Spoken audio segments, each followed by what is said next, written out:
സുഖലോക സ്വർഗം 4 വിഭാഗത്തെ ശക്തമായി ആഗ്രഹിക്കുന്നതായിട്ട് നബി തങ്ങൾ അവിടുന്ന് പറഞ്ഞതായി കാണാം. ഇവരിൽ നിങ്ങളുണ്ടോ എന്ന് പ്രത്യേകം നോക്കണേ. ഹബീബായ തങ്ങൾ പറയുന്നു, അൽ ജന്നത്തു മുസ്താഖത്തുൻ ഇലാ അർബഅത്തി നഫരിൻ. 4 വിഭാഗത്തിലേക്ക് സ്വർഗത്തിന് അതിയായ ആഗ്രഹമാണ്. അത് ഒരു വിഭാഗം ആരാണ്? താലിൽ ഖുർആൻ, പരിശുദ്ധമായ ഖുർആൻ ഓതുന്നവരാണ്.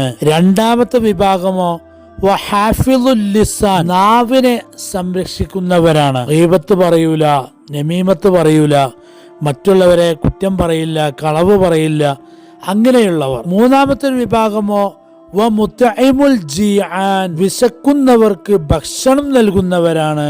അതിൽ അവസാനത്തെ വിഭാഗം വസ്വാഇമീന ഫീ ശഹ്രി റമളാൻ, റമളാൻ മാസം നോമ്പെടുക്കുന്നവരാണ്. അള്ളാഹു നമ്മയൊക്കെ സ്വർഗാവകാശികളിൽ ഉൾപ്പെടുത്തി തരട്ടെ.